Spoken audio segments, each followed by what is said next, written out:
Mark 9:1. And he said to them, meaning Jesus said to them, "Truly I tell you, some who are standing here will not taste death before they see the kingdom of God has come with power." Ang central teaching ng Panginoon ay kingdom of God and love. Freedom to love, to be loved, to be in the kingdom of God. At sinabi niya, pinapatunayan ko sa inyo, may mga ngayon ay nakatayo, nakikinig sa akin at nabubuhay na hindi na aabutin pa ng kamatayan bago ninyo makita na dumating ang kaharian ng Diyos. Ang paghahari ng Diyos. Napakatagal na hinihintay ng mga Israelites yung tinatawag nilang Kingdom of God, yung pagdating ng Messiah na siyang magdadala ng Kingdom of God. At ngayon, sabi ni Jesus, mangyayari na in your generation.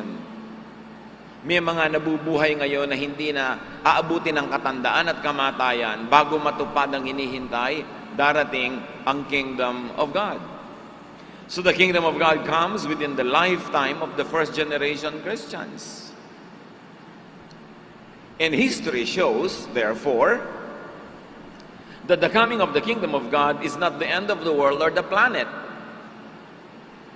Kasi kung darating ang kaharian ng Diyos at ang paghahari ng Diyos na may mga buhay pa sa first generation hearers ni Jesus, di matagal nang dumating yung Kingdom of Heaven na yon. Kasi naubos na, namatay na lahat yung first generation hearers niya. At sabi niya, may mga na buhay sa inyo ngayon na hindi na aabutin pa ng kamatayan bago mangyari ito. So ang kasaysayan na nagsasabi sa ating nangyari na. At kung hindi pa natin nakitang nangyari, dapat makita nating nangyari na. Hindi naman nag-end ang planeta nung first generation life ng mga Christians. Therefore, the coming of the kingdom of God is not the end of the world or the planet, but obviously the end of the Jewish world. Not the planet as world, but the end of their cultural, religious world defined by their Jewishness. The end of the world, or the coming of the kingdom of God rather, is the end of the temple-centered faith system. At ang masusing pag-aaral ng lahat ng sinabi ni Jesus, naganap sa New Testament times ay magpapatunay na ang tinutukoy ng Panginoon madalas pag sinasabi niyang end of this world is not the end of this planet, but the end of the world that the Jewish people knew it to be. Ang pagwawakas hindi ng planeta, kundi ng daigdig ng mundo ng mga Hudyo na nakasentro, nakasalalay sa templo sa Jerusalem at sa priesthood ng kanilang mga pare. In fact, Jesus prophesied the so-called end of that world. Matthew 24:2, sabi niya, "Do you see all these things?" He asked, "Truly I tell you, not one stone here will be left on another, everyone will be thrown down." Isa daw sa mga senyales na nagwakas na o nagwakas na nga ang mundo na tinutukoy niya ay iguguho ang templo sa Jerusalem. Wala daw matitira mga patong-patong na bato, hindi naman literally. Kundi ang ibig sabihin, the temple as an institution will be like a building that is torn down. It will not be used anymore. It will not be there anymore. At kung babasahin ang propesiya na ito sa naganap sa kasaysayan, the end of this world that he was talking about, the coming of the kingdom of God, is the end of the temple-centered, priest-dominated, law-based faith. That was the world that was going to end. In the lifetime of his original hearers.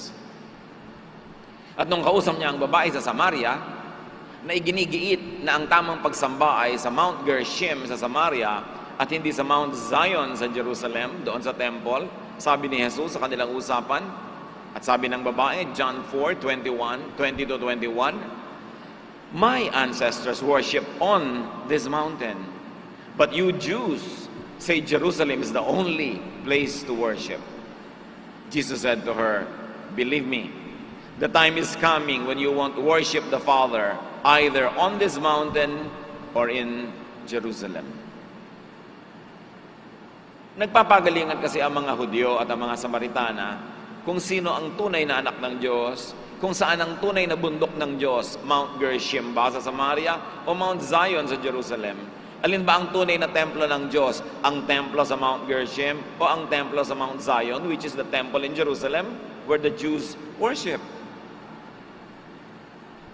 At sabi ng babae, kayo mga Hudyo, ang yayabang nyo, sinasabi nyo, sa Jerusalem lang, sa temple nyo lang pwedeng sumamba, inyo lang ang franchise sa Diyos. At sabi ni Jesus, alam mo babae, makinig ka sa akin, darating ang panahon na kayo o ang mga Hudyo ay hindi nasasamba dito sa Mount Gerizim o sa Mount Zion o sa temple sa Jerusalem o sa Mount Temple. At sa katunayan, later on in their discussion, sabi ni Jesus, that time has come. I who talk to you, I am the Messiah. Dumating na ang kingdom of God. Ano ngayon yung tinutukoy na magwawakas yung world na yon? Nung AD 70. Winasak ng Roman Imperial Army ang templo sa Jerusalem, and not one stone was left on top of another, symbolically. Siyempre, meron naman mangilang-ilang na tirang magkakapatong. Pero bilang isang institusyon, isang lugar na pinagsasambahan, isang lugar na pinaggagawaan ng animal sacrifices, mula noon hanggang ngayon, hindi na nabuo ang temple, yun ang world that ended. A Jewish-dominated religiosity. A religiosity centered on animal sacrifice. A religiosity centered on the ministrations of the franchise of the priests in Jerusalem. That world ended. At yan ang sinasabi ni Jesus, not one stone will be left on top of another. And all the signs of the end, na kuminsan ay pinag-uusapan ng mga laging natatakot sa end of the world, mga wars, rumors of wars, famine, earthquakes, etc., persecution, all those happened before AD 70, during the year of AD 70, and immediately after it. Ang mga Hudyo kasi nagkaroon ng isang napakalaking revolt against Rome. And in AD 70, Rome decidedly put that revolt to a crushing end. Winasak ang bayang Israel, winasak ang templo, pinalaya sa mga Hudyo mula sa kanilang promised land na sinasabi nila. Kaya nagkaroon lang uli ng Jewish nation noong 1947. 2,000 taon na wala sila sa kanilang sariling bayan dahil pinalaya sila ng mga Romans. At hanggang ngayon, hindi pa naman umaandar uli yung temple system because Jesus effectively ended it. Hindi na kailangan ng animal sacrifice because Jesus already sacrificed Himself. No longer by the offering of the blood of animals will people be saved and redeemed, but by the offering of the blood of Jesus. And by dying on the cross and interceding between God and man, Jesus formally, finally, and completely replaced the ministries of the Jerusalem priests as intercessors between God and men. Now we have one intercessor, and His name is Jesus Christ, the Son of God. That's why when Jesus says, this world will end, He is not talking about the planet. He is talking about the Jewish world, centered on them as a chosen people, centered on their priests as the only franchised and licensed intercessors between God and men, and centered on animal sacrifice, which was made irrelevant by the perfect sacrifice of Jesus. That world already ended. At sinabi ni Jesus, there are some of you who are standing here listening to me. You will not taste death until this end happens. You will see it. And the younger listeners of the Jesus at the time lived long enough until AD 70 to see the end of that centered, that temple-centered world. Now the temple of God was moved to the hearts of believers, democratized, made available to everybody, no longer to a chosen few, but to anyone who receives Jesus as his Lord and Savior. They become children of God. Children not born of racial descent, but children born of spiritual rebirth. A new citizenship, a citizenship that is not Jewish or not cultural or national, but citizenship in heaven. Kaya yung mga laging takot na takot sa end of the world, tuwing may lindol dito, tuwing may giyera doon, tuwing may famine, ito na yata yung end of the world, naranasan na yan ng mga Hudyo noong AD 70. Yes, it was a prophecy. The teaching looked forward to the future, but that future happened in their generation, and in our generation now, it's already the past. Of course, some think that that coming end is a continuing present, meaning it continues to evolve and happens in every generation, that there is always something that ends. And truly, for something new to be born, something old had to die. For something new to come in, the old has to come out. And in that sense, truly, the prophecy is still true. There is still a world that will end when the kingdom of God comes. And sometimes that is a personal world. A personal world of sin ends when Jesus comes into people's lives.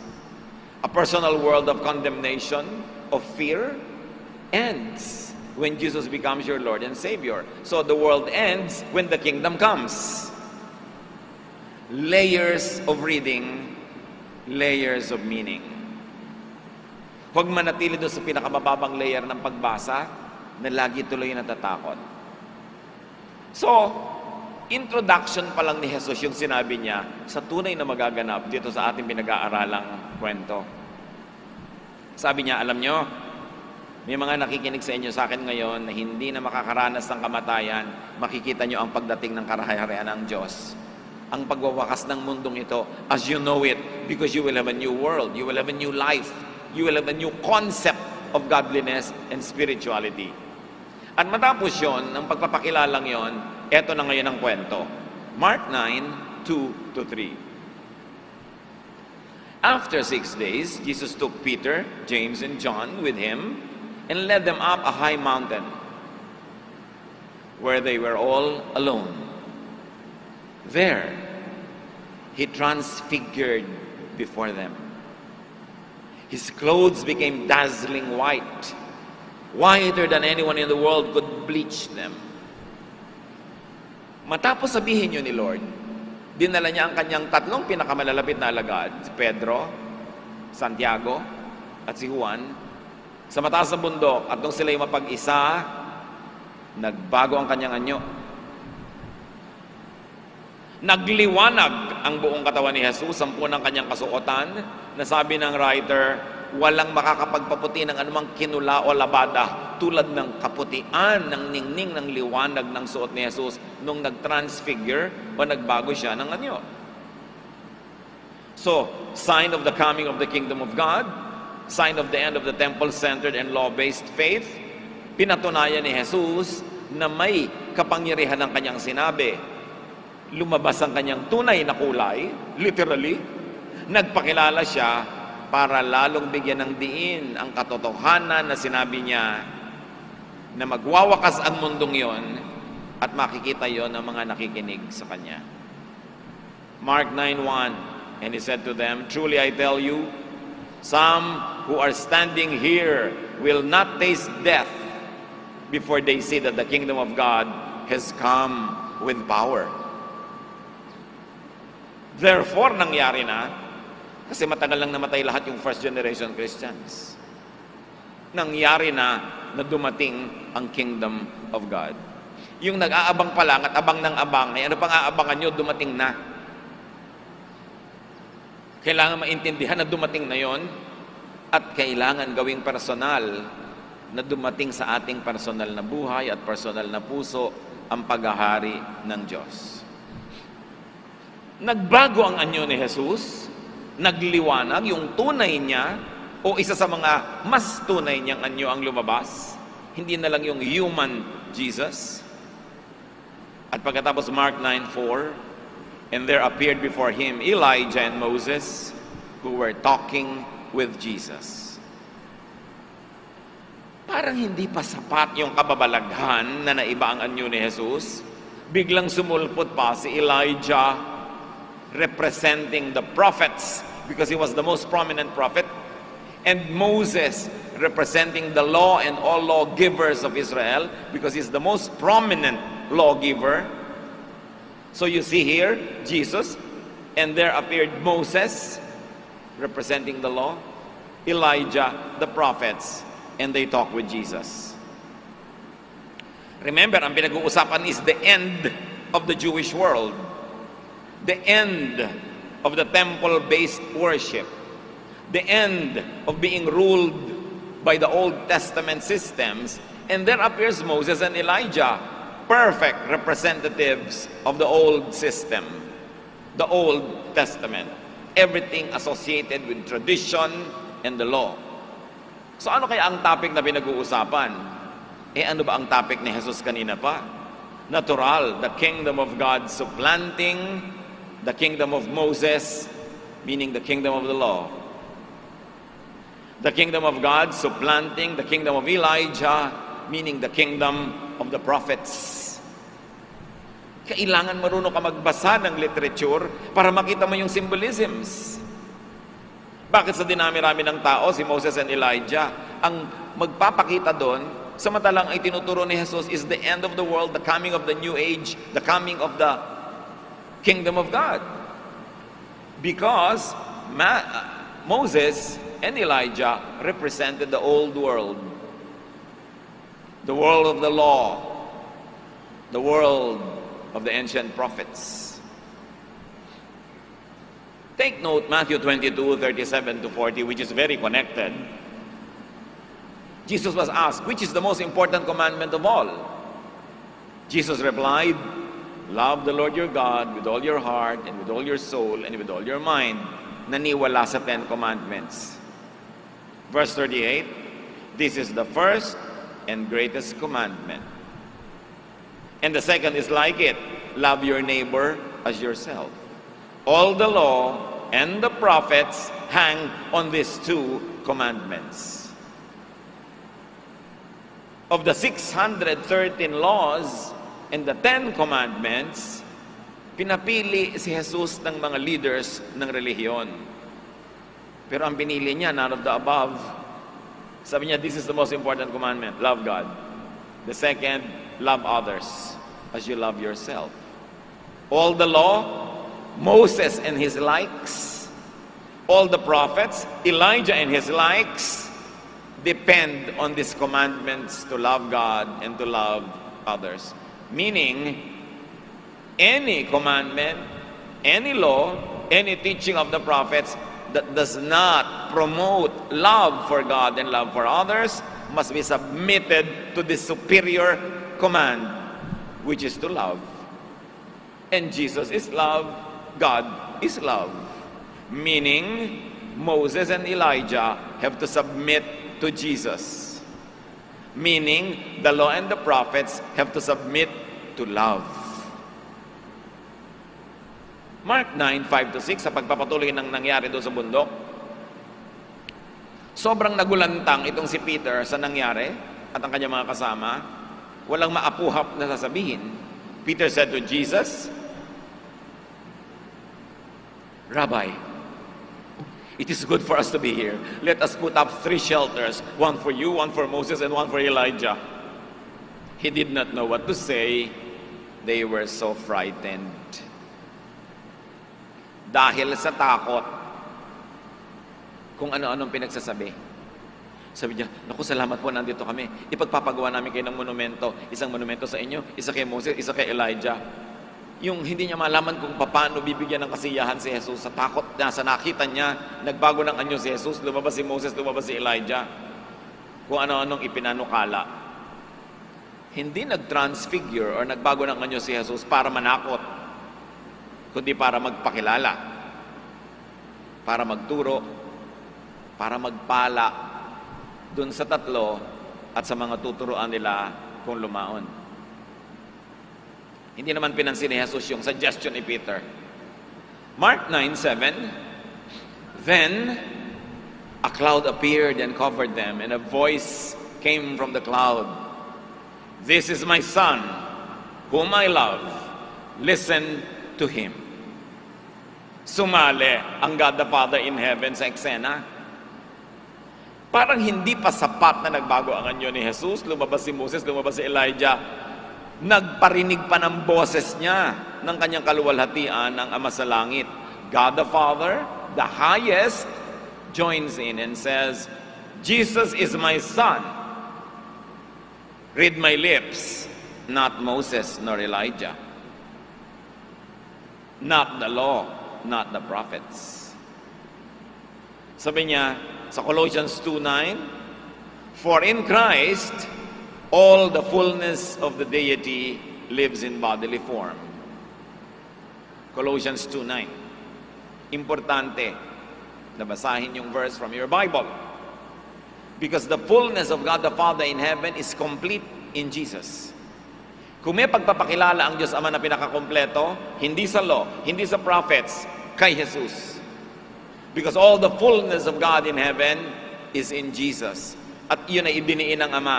Sa tatlong nakikita nyo, ang anak ko dyan si Jesus. This is my Son. Sa tatlong nakikita nyo, ang pinakamahal ko dyan si Jesus. Siya ang anak ko. Sa Kanya kayo makinig. Ibig sabihin, well, alam kong nakikinig kayo kay Moses at sa law, good up to a point. Alam kong matagal na nakikinig kayo sa mga propeta, good up to a point. Pero ngayon, ipinadala ko ng aking anak para ipakilala na ako ng buong buo, ng walang mali, walang kulang. Sa Kanya kayo makikinig. Hindi ibig sabihin na huwag na kayo makikinig kay Moses o kay Elijah, sa law and the prophets. Pero sakasakali na may conflict sa application sa buhay nyo, yung law of Moses and the law of Jesus, which is love, ang papakinggan nyo si Jesus. Be loving more than legal. Kung sakasakaling may conflict ang application sa buhay nyo ng mga sinabi ng mga propeta sa sinabi ni Jesus, alam nyo kung kanino kayo dapat mas makinig, kay Jesus. Siya ang anak ko, siya ang mahal ko, sa Kanya kayo makikinig. Kaya sumali ang Ama sa usapan. Napaka-importante na naganap sa bundok na yon. Jesus is the one I love, the Father says. And read my lips, not Moses nor Elijah, not the law nor the prophets. In other words, it is not the law, it is not the prophets that I love. It is love that I love, and Jesus is love, and because I am love, God is love, you should know kung anong dapat na mas inuuna ng taong relihiyoso. Ang maging maibigin, ang tumanggap ng pag-ibig, at mabuhay sa grasya ng Diyos na maibigin. Very emphatically, the Father said, Jesus is the one you must listen to. At yan naman talaga ang challenge sa maraming relihiyoso kahit sa ating panahon. May mga katuroan kung minsan si Moses na hindi na ganun ang katuroan ni Jesus. May mga katuroan ng mga propeta na sumasalungat kuminsan sa law of love ni Jesus. Sabi ng Ama sa Langit, you must know who to listen to. You must listen to my Son, to the one I love. Hindi na dapat nalilito pa ang mga contemporary believers ngayon. Kaya tingnan ninyo, babatuhin nyo ba hanggang mamatay ang babaeng nagkasala? Sabi yun ng law of Moses. Pero sa action ni Jesus, hindi niya ipinabato.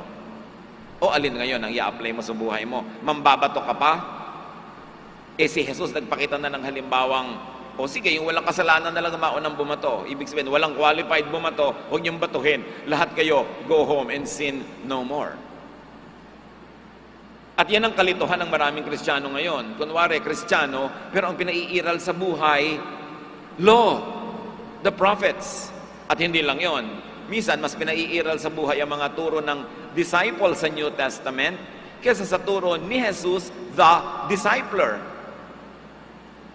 Kaya kung makakakita rin kayo sa ating limitadong kaalaman ng interpretation, ng parang conflict sa application ng turo ng mga mahihigpit na mga disciples o sa turo ni Jesus, sabi ng Ama sa Langit, this is my Son. Everything that can be known about me is known through Him. Listen to Him, not to others. Pakinggan nyo lang yung iba sa mga area na hindi sila nagko-conflict sa turo ni Jesus. Katulad na lang ng mga disciples. Nakakita sila ng mga nagpapalayas ng masasamang espiritu sa pangalan ni Jesus na hindi nila kasama sa kanilang grupo. Sabi nila kay Jesus, may nagpapalayas sa masasamang espiritu na hindi kasama sa ating exclusive club. Pigilin mo sila, Lord. Kung sila lang ang pakikinggan, exclusive na naman sa kanila ang religion. Sila na naman lang ang tama. Wala na namang ibang pwedeng may authority outside of them. Para rin sila mga Pharisees. Pero sabi ni Jesus, no, don't stop them. Whoever is not against you is for you. So sinong papakinggan mo? Yung mga disciple na gustong pigilin yung hindi member ng sekta nila dahil sekta lang nila ang tama? O si Jesus na sabing, pag hindi mo kalaban, kakampi mo, hayaan mo lang sila. May conflict talaga kung minsan ng application ng Moses, ng prophet, and even the disciples of the New Testament. Pero malinaw ang sinabi ng Ama, this is my Son, with whom I am well pleased. This is the one I love. You must listen to Him. At yan ang challenge sa mga Kristiyano ngayon, to put Christ back to Christianity. Kasi kumisan ang label lang ng church, Christian, pero ang teaching sa loob, law, prophets, disciples. As we have said, those are useful as long as the application does not conflict with the spirit of love of Jesus. And when there is a conflict, hanggang magdugo ang tenga natin kauulit at hindi ako mamamalat kauulit, the law of love, the teaching of Jesus must prevail.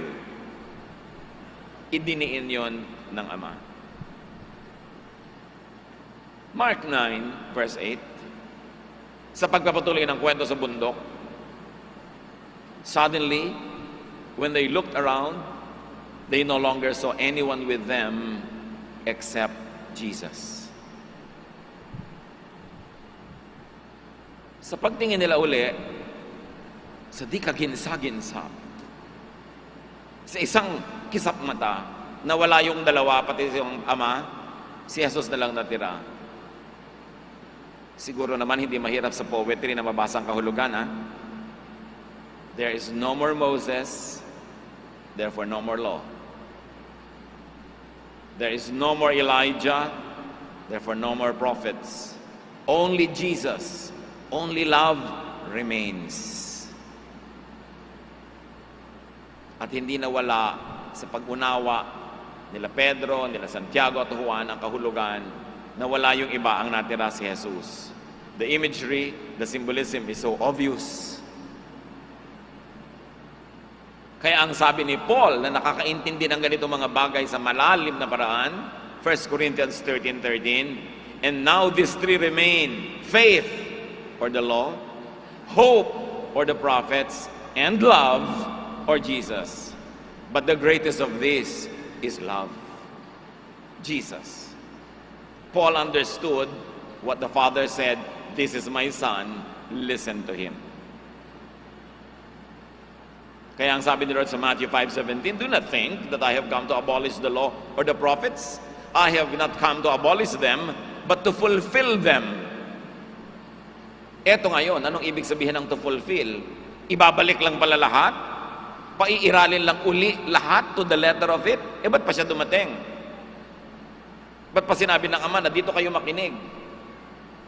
Yung word na fulfill does not mean reimposing them. Romans 10:4 defined it for us.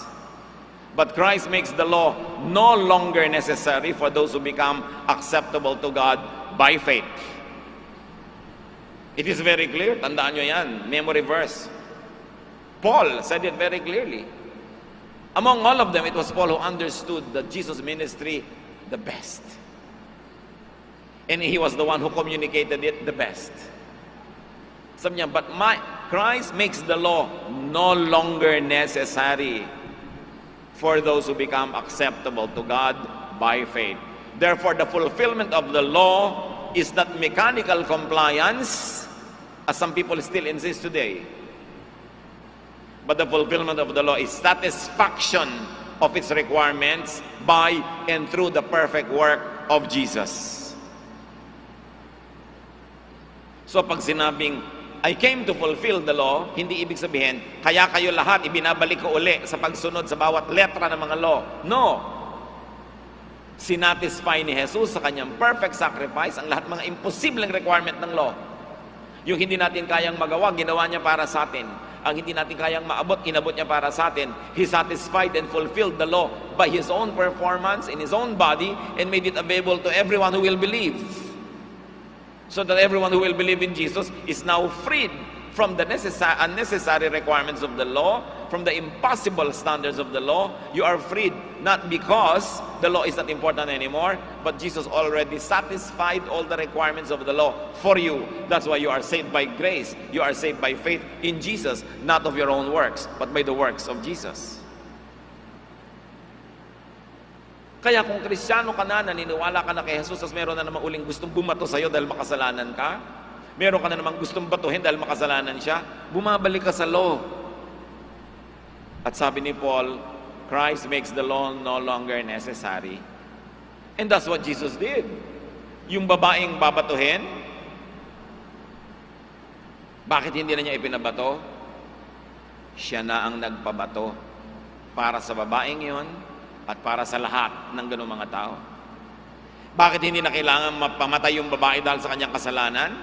Dahil namatay si Jesus para sa kasalanan ng babaeng yon at sa lahat ng kasalanan natin. Therefore, unnecessary na mambato pa ng may kasalanan kasi bayad na. Kasi malaya na ang tao, hindi dahil naging perfect siya sa kanyang accomplishment, kundi pag nananalig ka kay Jesus, nagiging perfect ka dahil inililipat niya sa iyo ang kanyang perfection at inililipat niya sa kanyang sarili ang iyong imperfection. Ang lahat ng kasalanan mo ibinubunton kay Jesus, namatay siya, dala-dala ang kasalanan mo at nabuhay siyang iniwan na yon mula sa libingan, bayad na ang kasalanan, kaya baliwala na ang law. Tapos ngayon, ipagpipilitan na ng mga tao, law na naman, hanggang kaliit-liit ang bagay, kamunti-munti ang bagay ng paghihikaw, pagtatato, ng haba ng buhok, haba ng damit, kung anong kakainin sa Lord's Supper, ibinabalik na naman sa law, wala na ngayon. Ang dapat na lang umiral is the law of love. To love one another, to accept one another unconditionally, and to help each other be built up, to develop, to grow and grow, to be more and more like Jesus. Kailan maiintindihan ng mga Kristiyano ang ibig sabihin na maging Kristiyano? Marami kasing Kristiyano, actually, maka-Moses, maka-Elijah, maka-Pedro, maka-Paul, maka-James. Kaya sabi ni Paul, is Christ divided? Some of you say, I follow Apollos. Some I follow Cephas. Some I follow Paul. Sabi niya gano'n, is Christ divided? We must all follow Jesus. Because all those people are just also followers of Jesus. Kaya sabi ng Ama, this is my son. Huwag kayong malilito kung sino. This is the one I love. Huwag kayong malilito kung sino. Listen to him. Huwag kayong malilito kung kanino makikinig. At sabi ni Paul sa Galatians 3:28, there is neither Jew nor Gentile. Pero inyo, nabura na yung pagka-favored ng Jew over Gentile. Neither slave nor free, nor is there male and female, for you are all one in Christ Jesus. Wala nang ganyan-ganyan babae, lalaki, wala nang malaya at alipin, wala nang Hudyo at Gentile. Lahat kayo dahil kay Jesus, isa na lang, pantay-pantay. Tapos ang dami pa mga tao ngayon na-o-offend pag kami babaeng leader sa church. Para namang walang Galatians. Sinabi na nga, pare-pareho, pantay-pantay. Gusto pang ibalik sa Old Testament style na puro alipin ang mga babae. Ipinalaya na nga ni Jesus. Pinalaya na niya sa mga gender issues, male o female. Sabi ni Pablo, walang issue yan. Ang issue, ligtas ka na ba dahil kay Jesus? At kung nananalig ka kay Jesus, pag-ibig ang paiiralin mo at lahat kayo'y isa. Pinag-iisa ng pag-ibig ng Diyos. There is a democratization of heaven, no longer an exclusive franchise of the priesthood in Jerusalem. Pagkatapos naman ngayon ng lahat ng ito, meron na naman ngayong mga gustong buuin na naman yung templo sa Jerusalem. Mag-contribute kayo ng pondo, bubuuin natin ang templo sa Jerusalem. Giniba na nga ni Jesus. Bubuuin mo na naman, edi lumalabag ka sa kalooban ni Jesus. Bakit mo bubuuin uli yung templo? Yung templo sa Jerusalem is for animal sacrifice. Edi babaliwalain mo ang sacrifice ni Jesus? Anong gagawin mo doon sa bagong templong bubuin? Maglalagay ka na ng mga baka, mga kambing, mga ibon at kalapate, i-offer mo uli. Nag-offer na nga si Jesus.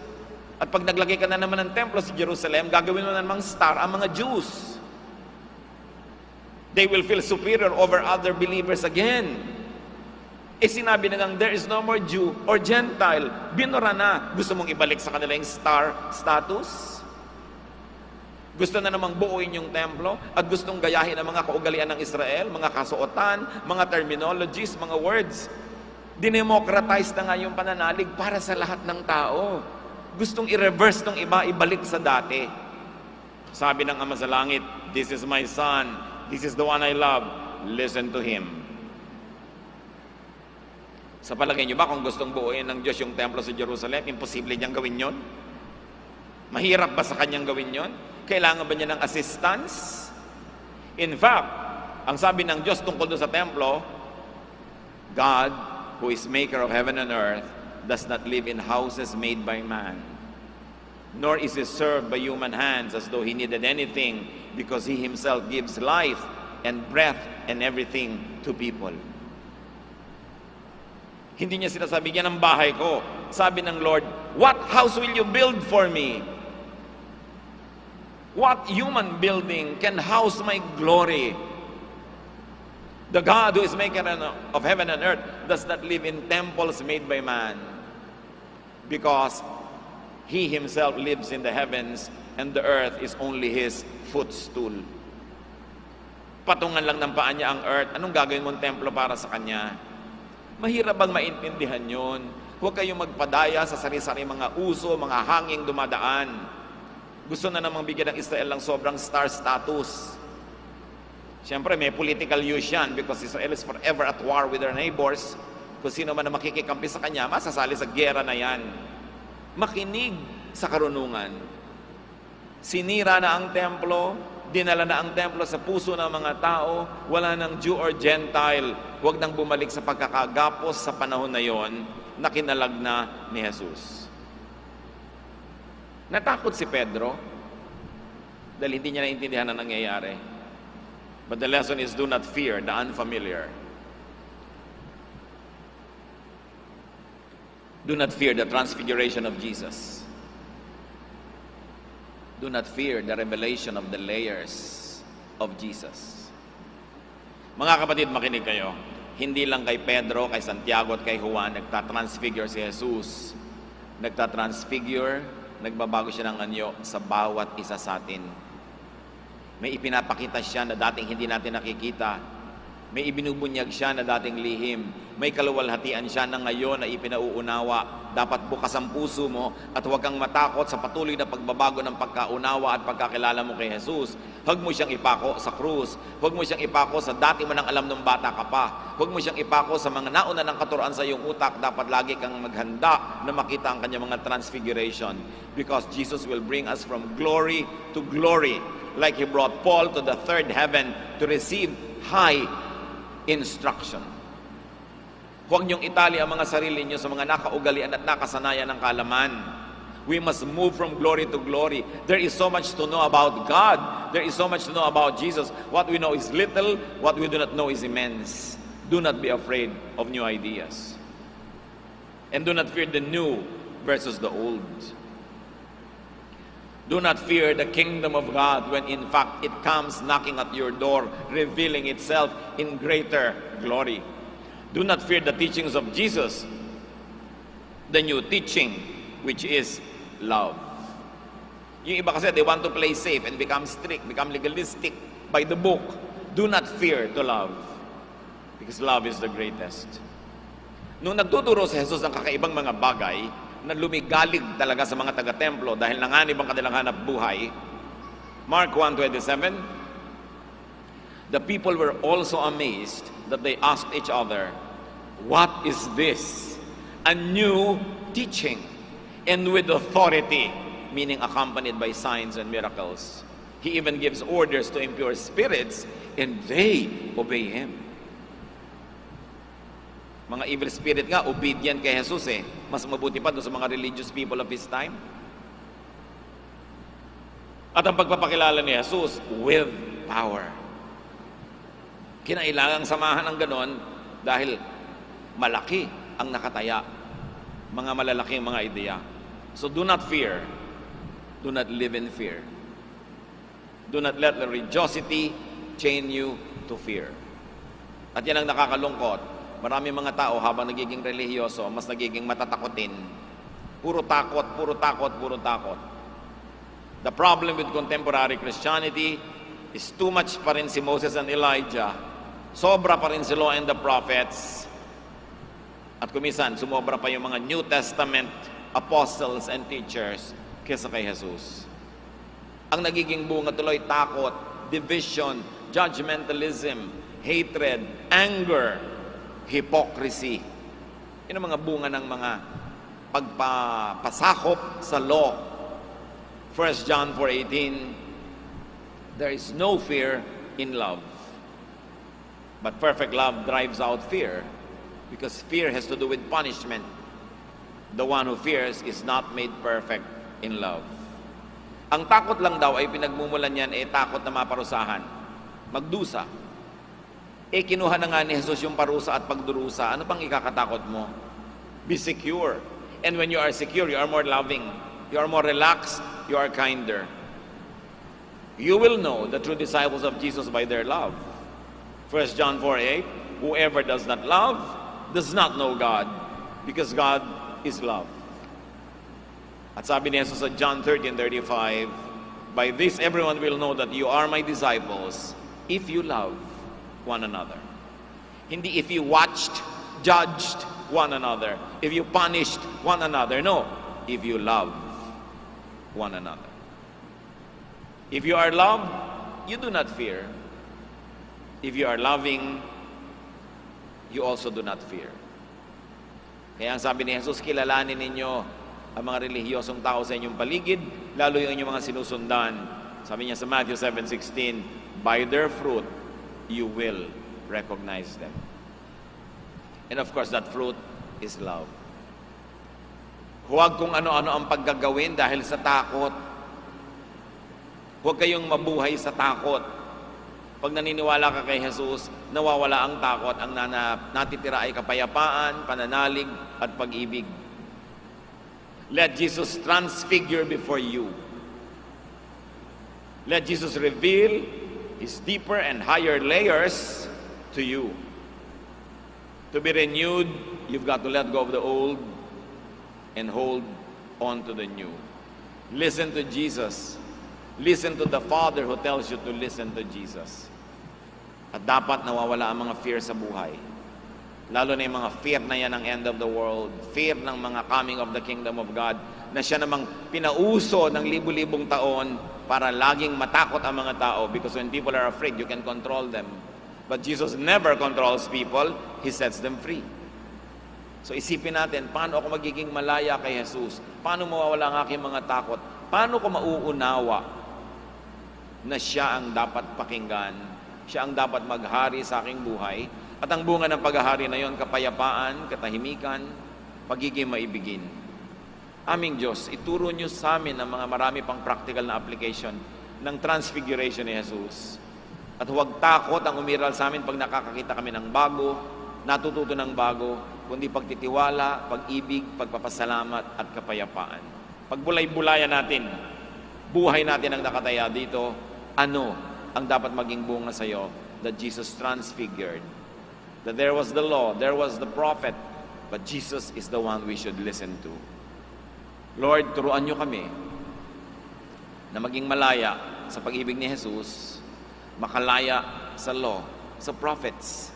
Habang patuloy na nakikinabang sa law and the prophets sa mga katuruan na hindi sumasalungat sa pag-ibig ni Jesus. Be with the Lord in silence and be blessed.